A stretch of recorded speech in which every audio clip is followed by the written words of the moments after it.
Share markets में कई ऐसे शेयर हैं जिनकी ताकत को अब तक पहचाना नहीं गया है। तो चलिए जानते हैं शानदार कमाई कराने वाले बापू स्टॉक्स। इसीलिए हम लेकर आए हमारी एक खास पेशकश बापू स्टॉक्स।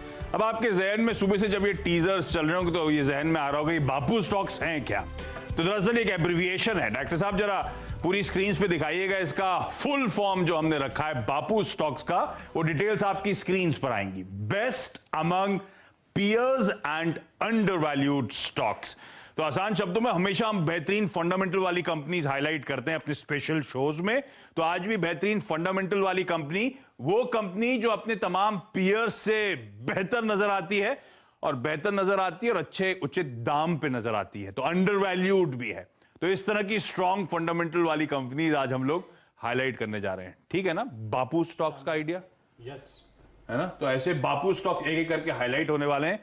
शुरुआत आप ही कर दीजिए। आज बोल कम रहे हैं आप। अभी तो आपने शुरुआत की है। अच्छा।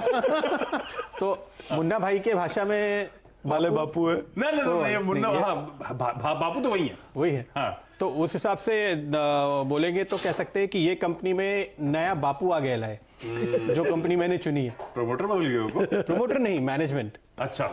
तो जो स्टॉक मैंने चुना है वो है श्री दिग्विजय सीमेंट। हाँ। और इसके जो नए एग्जीक्यूटिव चेयरमैन हैं जो हाल ही में हैं कुछ क्वार्टर्स पहले, अनिल सिंघवी जी, जो गुजरात अंबुजा सीमेंट के सालों तक प्रमुख थे, वो कंपनी सेक्रेटरी थे, सीएफओ थे, टॉप पे सीईओ बन के उन्होंने मैनेज किया बहुत लंबे समय तक। तो एक दिग्गज उन्होंने इस नई कंपनी को एक तरीके से आप समझिए जो संभाला है, उसके बाद से काया पलट हो चुकी है। इसलिए ये एक बहुत बड़ा एक वजह है कि ये बापू स्टॉक बनता है। आपके क्राइटेरिया में बैठेगा, लेकिन ये पहली वजह है। हाँ। दूसरी बात यह है कि बापू के जमाने से इसका लिंक है। इस कंपनी की आधारशिला सरदार वल्लभ भाई पटेल ने रखी थी 75 साल पहले, जो बापू के समकालीन थे, गुजरात के दूसरे बड़े नेता थे। हालांकि ये कंपनी अब तक तो लार्ज कैप हो जानी चाहिए थी, पर शायद इनको अब जो नए बापू मिले हैं वो इन्हें धीरे धीरे स्मॉल कैप से मिड कैप और लार्ज कैप बनाएंगे, ऐसी हमें उम्मीद है।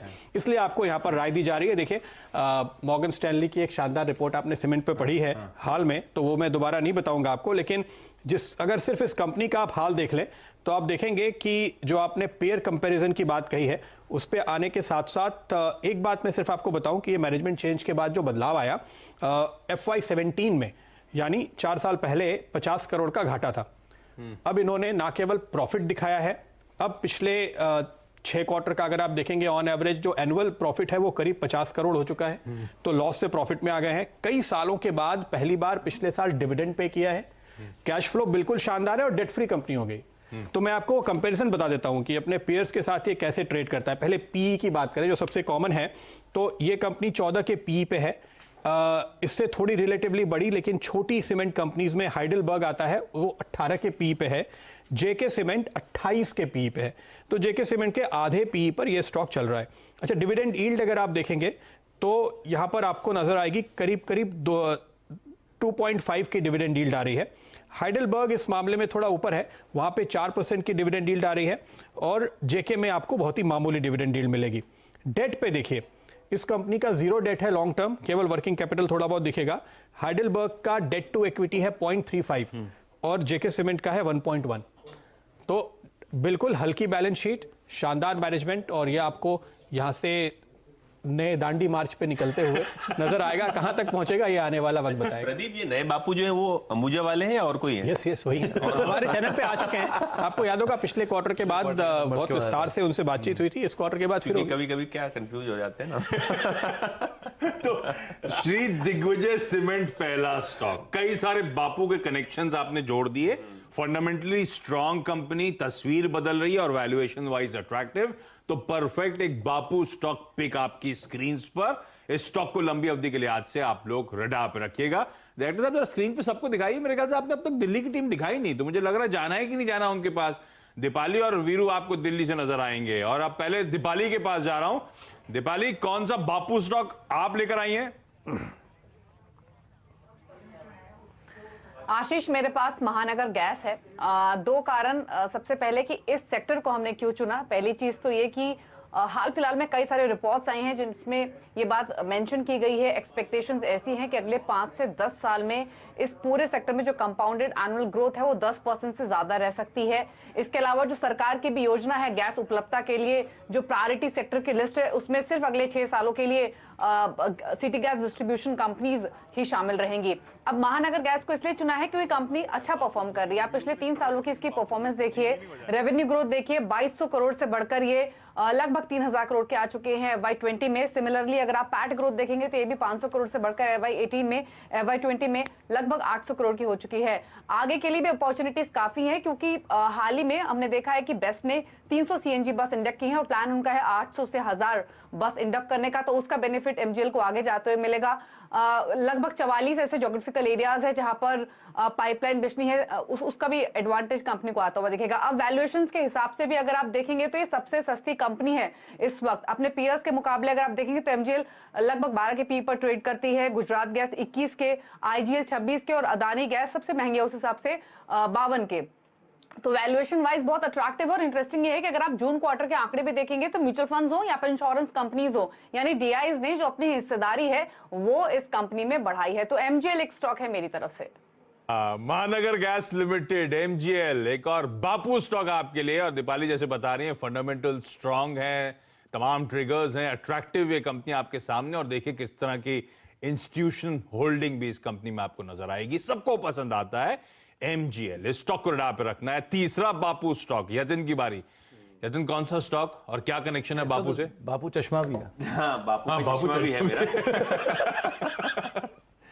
तो अगर आप देखें तो मेरा स्टॉक है GRSE, ये गार्डन रीच शिप बिल्डर्स। अच्छा। तो ये डिफेंस के क्षेत्र में भारत सरकार के उपक्रम की कंपनी है। तो कहीं ना कहीं ये बापू का जो मैसेज है वो पहुंचाना चाहती है, क्योंकि ये कोस्ट गार्ड्स के लिए शांति बनाए रखने के लिए फ्लीट्स बनाती है, इंडियन नेवी के लिए वॉरशिप्स बनाती है जो शांति बनाए रखने में हमको मदद करते हैं। तो ये एंगल है। बंदूक बना ली है ताकि शांति बनी रहे देश में। जरूरी है। तो हमारे ऐसा ही कहते हैं। हाँ, और ये आजादी के पहले फॉर्म हुई कंपनी है। तो बहुत पुरानी कंपनी है और बहुत बेहतरीन तरीके से कंपनी का परफॉर्मेंस हमको दिखाई दे रहा है। आज का मार्केट कैप लगभग 2500 करोड़ रुपए के आसपास है। और जो नया IPO आ रहा है मझगांव डॉक, जो कि GRSE का एक पियर है, या एक हम कहेंगे कि PSU पियर है, उसका IPO अच्छे वैल्यूएशंस पे आ रहा है और अच्छी वैल्यूएशंस पे लिस्टिंग होने की संभावना है। तो कहीं ना कहीं GRSE पे इसका रब ऑफ इफेक्ट हमको दिखेगा। स्टॉक में करीब करीब 4 से 5% की डिविडेंड यील्ड है। इसका मतलब ये अगर आप इसको खरीद लेते हैं तो कहीं ना कहीं ये आपको आपके सेविंग बैंक अकाउंट के ब्याज से ज्यादा डिविडेंड यील्ड देगा। ऑर्डर बुक, ये सबसे बड़ा इंपॉर्टेंट पॉइंट है। 28,000 करोड़ रुपए की ऑर्डर बुक है, तो अपनी मार्केट कैप से लगभग 10 गुना ज्यादा इनकी ऑर्डर बुक है, जो करीब करीब अगले 7 साल के लिए इनकी ऑर्डर बुकिंग्स हो चुकी हैं। अगर आप कैश देखें तो कंपनी के बुक्स पे लगभग 700 से 800 करोड़ रुपए का खुद का कैश है, जो कि लगभग 30 से 35% होता है मार्केट कैपिटलाइजेशन का। और वैल्यूएशंस पे काफी अट्रैक्टिव। तो GRSE जो कि एक फोकस में रहेगी, डिफेंस PSU, ऑर्डर बुक बहुत बेहतरीन, और जिस हिसाब से कंपनी के फंडामेंटल शेप हो रहे हैं, जिस हिसाब की वैल्यूएशंस पे स्टॉक अवेलेबल है, कहीं ना कहीं इसकी आगे चलते हुए हमको वेल्थ क्रिएशन होते हुए दिखेगी। हाँ, तो गार्डन रीच शिप बिल्डर्स एक बेहतरीन सरकारी कंपनी, और रब ऑफ मिलना है जो एक IPO जल्दी लिस्टिंग जो होने वाली है, तगड़ी लिस्टिंग जो होने की तैयारी हो रही है उसका भी। तो गार्डन रीच शिप बिल्डर्स को डाप पे रखिएगा।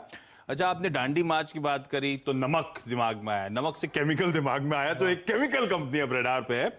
ये कंपनी दरअसल आपकी आजू बाजू जो हो रहा है आपको बड़ा क्लोजली वॉच आउट करना चाहिए। एक तो ग्लोबली इलेक्ट्रिक व्हीकल्स को पुश, हमारे यहाँ तमाम स्कीम्स आ रही हैं ताकि EVs को पुश किया जा सके। इलेक्ट्रॉनिक गैजेट्स की सेल्स लगातार बढ़ रही हैं, तो आपने वो स्मार्टफोन्स आप सबके पास देखते हैं आजकल लगातार दिख रहे हैं। डिफेंस पे खर्च बढ़ रहा है, स्टील, एल्यूमिनियम, ऑटोज, इन सब पर रिवाइवल की तैयारी हो रही है। तो एक ऐसी कंपनी जो इन सब को केटर करती है वो है हिमाद्री स्पेशलिटी केमिकल्स। साल के हाई से अब ये स्टॉक 40% नीचे है, और साल के हाई छोड़िए 2018 से करेक्शन की शुरुआत हुई थी, तो उन लेवल से तो 70-75% अब नीचे इस समय कामकाज करता हुआ। और बड़ी इंटरेस्टिंग कंपनी है ये। कंपनी जो है इंडिया की largest integrated speciality chemical carbon वाली कंपनी है। अब इसके बहुत सारे प्रोडक्ट्स हैं जिनमें या तो लीडर है या फिर एक सिग्निफिकेंट मार्केट शेयर एक कंपनी ओन करती है। एक एडवांस कार्बन मटेरियल्स बनाती है। तो आपके जो एनोड मटेरियल होता है लिथियम आयन बैटरी में, वो इकलौती कमर्शियल मैन्युफैक्चरर इस देश में उस लिथियम उस एनोड मटेरियल की। अब लिथियम आयन बैटरीज का इस्तेमाल होता है ईवीज में, आप लोग के स्मार्टफोन्स में। तो जो जिसका चलन है उस पर ये कंपनी खास तौर पे फोकस करती है। कार्बन ब्लैक बड़े पैमाने पे बनाती है। तो आजकल आप 2 व्हीलर्स 4 व्हीलर्स की सेल्स वेल्स में बढ़त की बात सुन रहे हैं। तो ज्यादातर ये कार्बन ब्लैक का इस्तेमाल टायर्स मैन्युफैक्चरिंग के लिए किया जाता है। कोर तार पिच की तो खैर ये कंपनी 70% मार्केट शेयर इस देश का ओन करती है, और ऐसे ही कई सारे और सेगमेंट्स हैं। अच्छा, बापू ने एक बात और कही थी, बुरा मत देखो। तो मैं इस कंपनी के बुरे फाइनेंशियल्स नहीं देख रहा हूं, मैं जो आगे का आउटलुक है अच्छा उस पर फोकस कर रहा हूं, क्योंकि